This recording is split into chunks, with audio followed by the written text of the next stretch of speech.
Afternoon, Patriots. Me again, Shannon Fox here, devoted Patriots 2 channel, here on a Sunday afternoon, enjoying the day off, but not really, actually kind of busy here around the house, getting ready to feed the homeless on the holidays. I'm actually going to be Christmas Eve, probably after I get off work. I think I'll have to work about a half a day. Me and the wife, and I believe a couple of friends of mine, are going to go disperse some food, some clothing, and several things. I've been out at the store buying bottled water. I've been accumulating food from several different directions. I've got candy bars, I've got pastries, I've got actual food like sandwiches and things like that.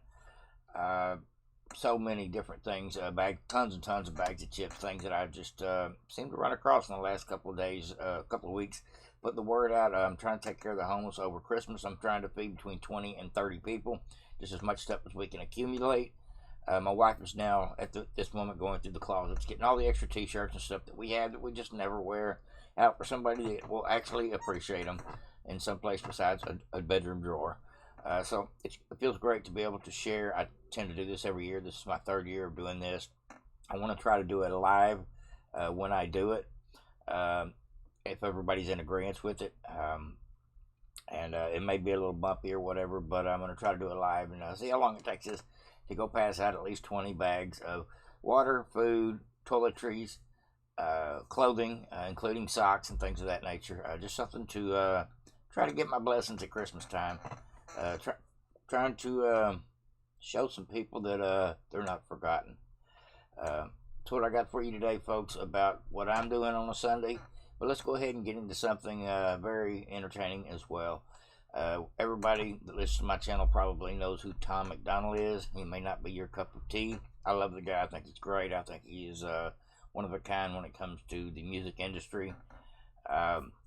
He's a Trump supporter. He's definitely done a lot of things to show that he cares about this country, including the song You Missed. If you haven't heard that one, go check it out. It's one of Tom McDonald's great songs. Let me scroll down and show you who Tom McDonald is. But today he has put out 2 Christmas songs, and actually I think one of them came out yesterday, but they both they went super viral, and the lyrics are great, as usual, being Tom McDonald. A little slower than normal being Christmas music, but this will be forever in my home a Christmas classic.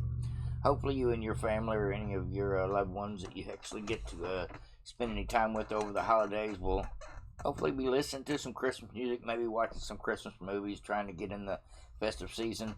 And Tom McDonald will be on my list to be playing on Christmas Day in the background to make sure we get the full Christmas effect, because this is a new instant Christmas classic. Not just one song, but 2. We're going to play them both. I'm going to do a little bit of what they call judging the song. I forget the right word for it, but at any rate, we're going to stop it a couple of times during the song just to give my take on it, my reaction. There's the word. We're going to call this Tom McDonald Reactions, and then we'll get into a couple of things that needed to be said, including something Matt Gaetz was talking about at the Turning Point USA event. Alrighty, folks, here we go. Tom McDonald was on the Gateway punting for his new Christmas song. Not this one, but the other one. We'll listen to this one first. This is the short one. This is so good. Let me scroll him over a little bit. This is on Tom McDonald's channel. If you don't know, just too much fun. Here we go. Thank God we're saying, well, the tide is finally turning, and Kamala's speech is slurring. Thank God we're saying bye to Joe. Screw the woke, screw the woke, screw the woke. And the mainstream media's dying, their viewers shaving their heads and crying. What is a woman? Well, they still don't know. Screw the woke, screw the woke, screw the woke. They tried to stop us by taking his life, but they missed, so it's fight, fight, fight. The left really thought they'd beat the right, and they fought, but they lost, thank the Lord. Now January is coming. Half of Hollywood's already running. They're finding new countries to call home. Screw the woke, screw the woke, screw the woke. What do y'all think about that one? That was the short that he put out, I guess yesterday. But this is the song that actually put him on the Gateway Pundit. Little of the same, but a little different. Bear with me, I'm waiting on YouTube to catch up. Alright, let me fix my screen here. Alright, here we go, folks. Got to stop it a couple times just for YouTube's sake, for copyright reasons. But this is a great one as well. And listen to the lovely lyrics. Here we go.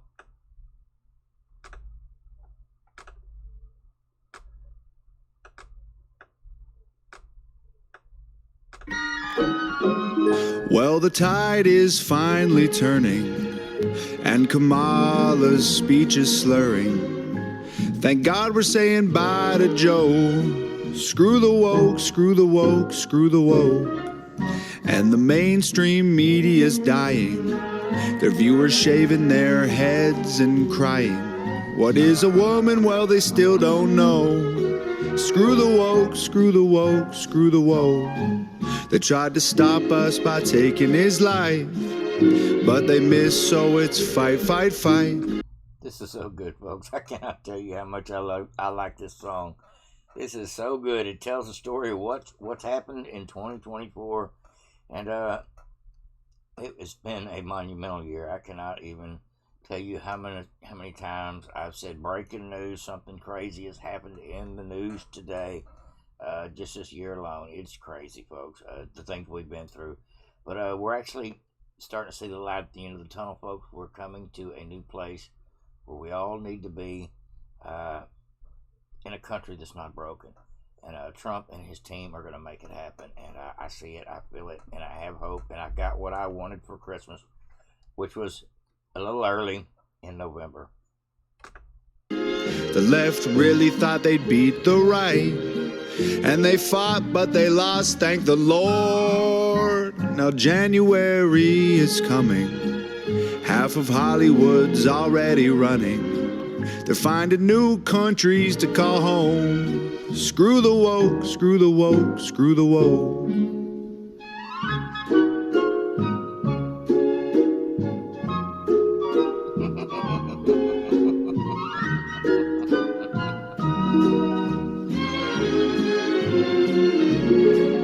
As the drones fill up our skies and second verse, folks, here we go. Ukraine still wants more dough, and the left tries to take our rights. They want us bending a knee, but we won't. With Diddy locked up, it's been swell.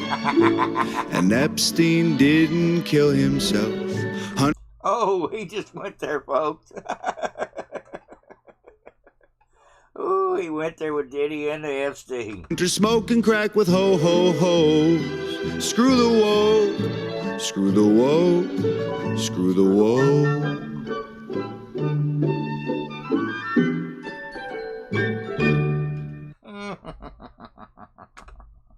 I love it, I love it. If you're not a fan of Tom McDonald, please tell me in the comment section what you got against him. He's not from America, but he loves this country, and his music is helping to open minds of the young people that listen to the rap. I'm not a big fan of rap, but his lyrics alone keep me coming back.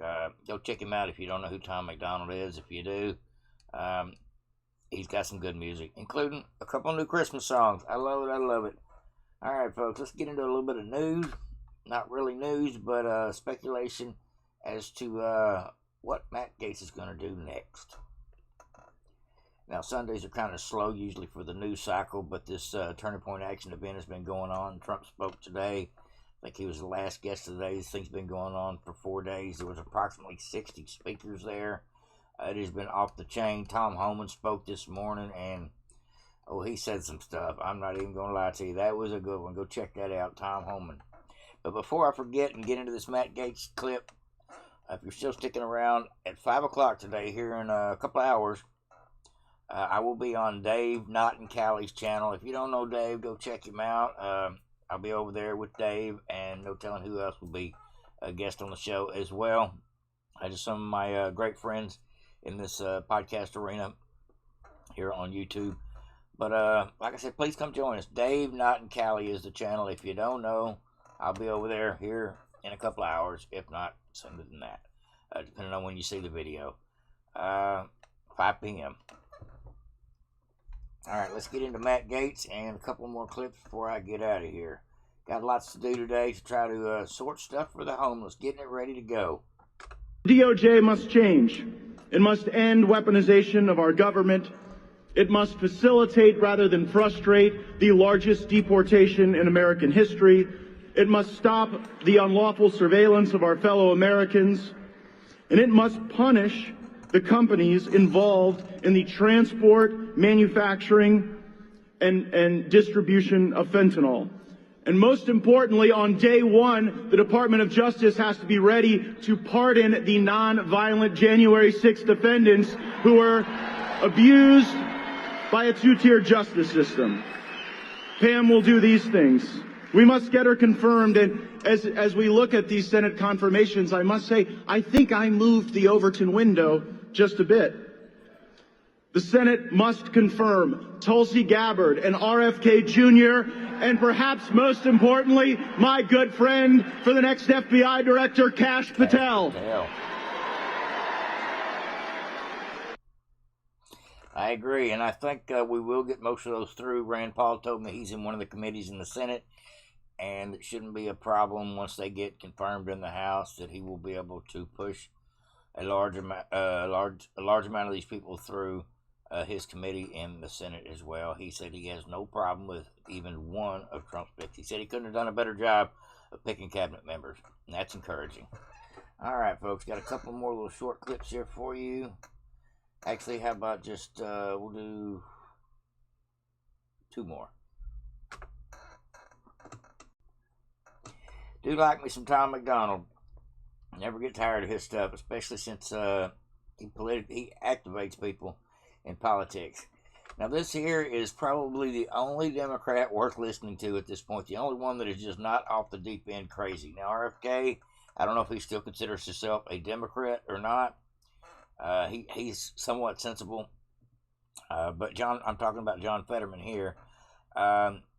Since he has had his spell or whatever happened to him, his episode when he was campaigning, and I thought, oh God, this guy's not going to make it. He's going to be like Joe Biden. Well, somewhere along the way, he's regained his full cognitive ability, is what I have to believe. And I've listened to him about a half a dozen times now call out things like Nancy Pelosi's insider stock trading, calling out his own party, trying to be more common sense than anything I've seen in the Democrat Party from any other of these congressional assholes.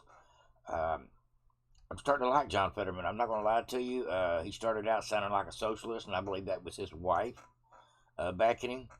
But a lot of what he says makes sense. It seems like he is pretty much a middle of the road, wants to give people the benefit of the doubt, wants to hear the whole bill before he votes on it. He almost sounds like a Republican.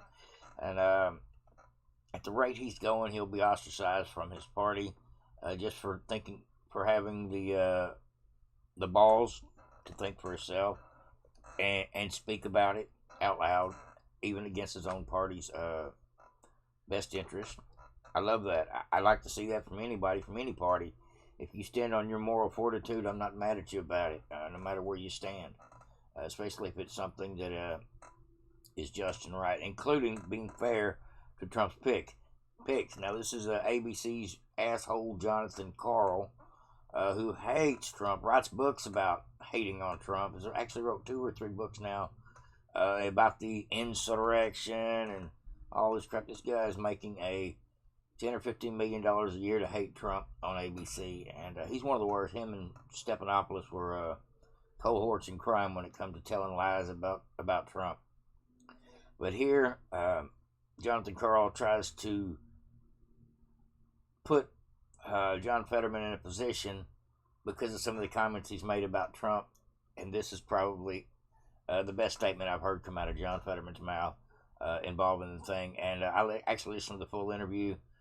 Pretty darn good. John Fetterman seems like he almost seems like a normal, everyday American, and not a politician that is partisan to one side or another. He sounds like, I guess, what you would call a moderate. should be an independent. And after you survived an assassination, you literally were shot in your head, and had the presence of mind to respond, fight, fight, fight. I mean, that's a political talent. It's undeniable. And also, I never believed that it was about fascism. And for me, that made it difficult for Kamala Harris said that he was a fascist. Yeah, well, it's like that's her prerogative. I mean, but it's not a word that I would use, because you put a lot of Democrats, especially in my state, that I know, and I happen to love people that are going to vote for Trump, and they are not fascist. And also fascism, that's not a word that regular people, use. That, I think people are going to decide who is the candidate that's going to protect and project, my version of the American way of life. And that's what happened. And after you survived an assassination, you literally were. Yeah.